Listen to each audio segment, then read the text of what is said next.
Hello and welcome to the continuation of my week-long coverage on BO7 zombies. Well, every day, well, except for yesterday because I was not feeling well, I'll post one video about how I think Treyarch can improve something that was mishandled in Black Ops 6. And then we can see if whatever bit of marketing Treyarch releases later in the day just, completely invalidates whatever I spend the next 10 minutes talking about. And then today, for our final episode, we're going to be talking about one of the more niche and random issues we've covered so far, high rounds themselves.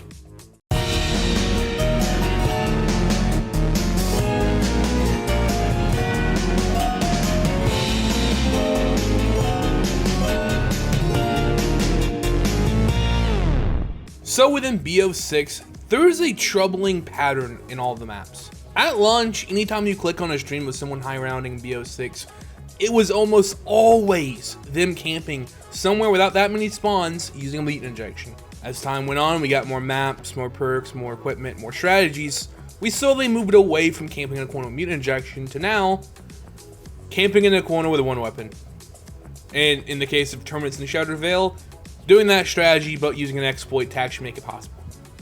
And don't get me wrong, I understand that most games throughout the history of COD Zombies has had camping strats, as those are usually going to be the fastest strats in the game. Camping in the elevator with circle fire is far faster than training in the Buddha room. But the issue is in BO6, instead of feeling like camping strats are just preferred due to their speed, they feel like in this game the only actual viable strat. From what I could find, not only has anyone gotten around 999 using any training strats in BO6, I don't think anyone's gotten around 200 using training strats in BO6. I don't think anyone has even attempted it due to how high rounds have basically felt impossible without spamming exploits, wonder weapons, or mutant injections. And then when you do those strategies, it feels like the easiest game in the world. And I want to try to fix that with the brand new patented cringe round method. So firstly, I want to try to figure out why people have gravitated toward these strategies so heavily in BO6, while in Cold War, each map had at least one safe training spot and one risky but faster camping spot that everyone would use. The first being how fast these fuckers are in BO6.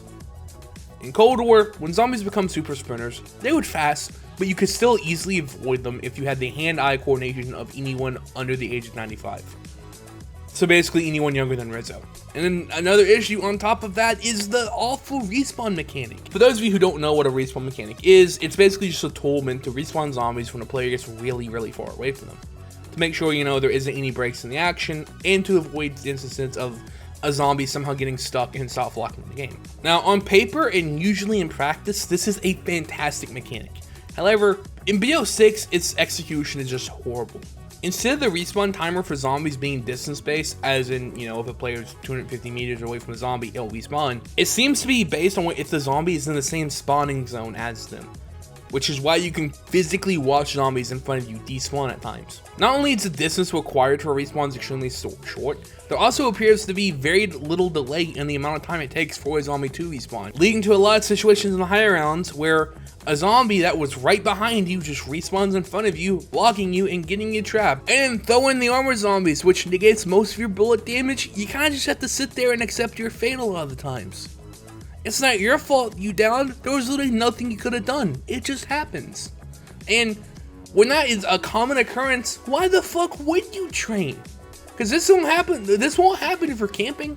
And then there's a third thing that we don't really mention, but around Citadel's release, Treyarch increased the amount of damage zombies can do in the higher rounds, where it got to a point that even with armor and jug, you can be a 2-hit kill. And all of this leads to training just not being worth it, because when you do the camping strats or mutant injection strats, you don't have any of this risk.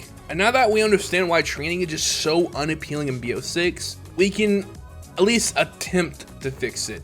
Which I'm just going to go ahead and throw in a warning here. I am someone with zero experience in game development and balancing, and I'm speaking out of my ass. So when I say this is what I would do, I have no idea if this would actually work. Who knows? Maybe if this was implemented, it'd just make the game worse. I don't know. But I'm just throwing ideas out in the wind, okay? Firstly, let's address armored zombies, which has kind of ruined BO6 as a whole for a lot of people. I remember at launch people saying the guns were really weak and felt similar to like BO1 due to how long they take to get kills in BO6, which confused me for the longest time because on paper, nearly all of these guns had a DPS of over 50,000 when fully upgraded. 50,000 being the health cap of BO6. And then I realized it's because of these fuckers. They negate so much damage that it takes nearly 5 times as long to kill just one of them, which is why guns feel so fucking useless in this game. Luckily, the fix is extremely simple and actually comes from MWZ. You see, in MWZ, armor zombies actually lose their armor in just a few well-placed shots. And while that worked there, and I feel like it would probably work here, I do feel like they make armor zombies a bit too easy and round-based. I mean, the purpose of these guys is to force players to actually aim and have good accuracy. And if any bit of their armor broke in just a couple shots, it kind of negates that and just ends up being slightly stronger zombies. Instead, I like to take that philosophy from NWZ and apply it exclusively to the helmets. If you shoot an armored zombie anywhere in its body, it'd be just like how it is in BO6. It has a lot of health, it gets a massive damage mitigation against your bullets, and it's gonna be fine and dandy. However, if you hit that zombie in the head, in one single shot, it would knock their armor off, give them in a very easily exposed weak point, and then bam, armor zombies are practically perfect. They punish you for having bad aim, like they're meant to, without making the actual gameplay loop fucking suck. And now, getting kills past round 40 with normal guns is possible. Now the only thing we need to fix is the respawn mechanic, and the way you do that is to just add in a small respawn delay for zombies who are respawning, and change it to be distance based for a zombie needing to respawn. That's all you need to do. Instead of being zone based, it's distance based. Bada boom, bada boom, perfection. Another thing I do is similar to how World War II dealt with its horrible whistling problem, is by adding a cap to the amount of special enemies that can be on the field at once, and having that cap be per player. So you can only have 3 manglers, 3 mimics, 3 doppelgangers, 3 of whatever special on the field at once. And while I didn't mention it earlier, can we fix the fucking parasites bile blast attack, whatever the fuck they do? Because of how these motherfuckers arc their attack, there are so many times where they will shoot you over cover because it goes up and over, and it leads to none fell down because you took cover, you did what you were supposed to do. It's not your fault these guys have magic blocks. And you know what? While we're speaking of special enemies, I think it's time for today's bonus fix, where I fix my biggest issue in BO6 and the lack of variety within the maps. One thing modern zombies has seriously struggled with as of late is how unique the maps are themselves. It honestly feels like for the most part, most of the maps have the same gameplay loop as each other. Especially now in BO6, since you're using the same exact weapons, with the same exact perks, to fight the same exact enemies, as BO6 decided to force the evolution enemies into every map. And now, we're starting to have less and less unique aspects to make maps stand out from each other anymore. We don't have unique weapons like the M1927 or the PPSH to help a map feel more unique and have a different gameplay loop. Now, if a gun's added to a map, it's forced on every single map in the game. The box pull itself is horrible in BO6 because it has over 60 weapons in the box rotation, along with 12 different score streaks. And that doesn't include the fact that there's 5 different rarities you can get from the box, so make that 300 guns you can technically get from the box. But I do have a fix, and here's what I'd propose. Firstly, strictly speaking on perks, I think Shark actually made a great step in a good step in the right direction with how they handled it in BO6 using the Wonder Fizz. Every machine not being on the map does lead to those first 25 rounds feeling more unique. However, I do have 2 issues with the system. The first being perk selection. I feel like similar to classic zombies up until BO3, there needs to be a group of perks that are classified as essential and do appear on every map. Those being Juggernog, Quick Revive, Speed Cola, and either Double Tap or Deadshot. Maps like Liberty Falls not having any perks that increase your weapon's damage fucking sucked. And I felt like a core part of your loadout was just gone. And then secondly, I'm not a big fan of the round 25 requirement. I love it on paper and I love the reason why it exists. I feel like it just worked better if instead of being a flat round 25, I feel like it'd work better if similar to Die Machine, the Wonder Fizz would spawn in the map 10 to 15 rounds after you turn on the power. That would also require that every map has power, which, come the fuck on, Treyarch, why don't we have power anymore? I mean, like, actual power, like, you know what Terminus had. This is a core part of progression that's just been fucking wiped away over the years.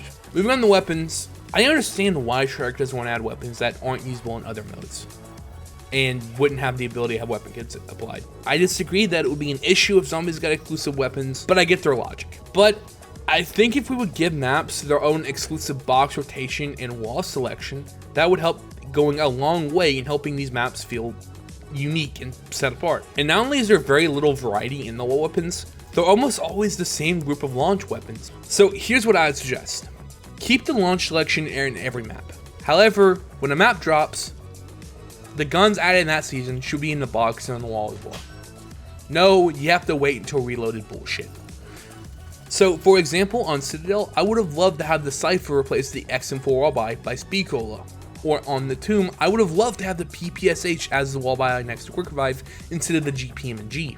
By having those weapons be on the wall the season they dropped, and not having them be in the box rotation in every other map, make feeling those weapons feel more unique to those certain experiences. Guess what? For camo grinders, for people who want a certain gun off rip to duke headshots, well, guess what? We have the loadout system, which already fixes that issue. So, can we please get unique weapon pools and wall weapon selections, Treyarch, please? Let us see DLC guns on the wall like we did with World War II zombies.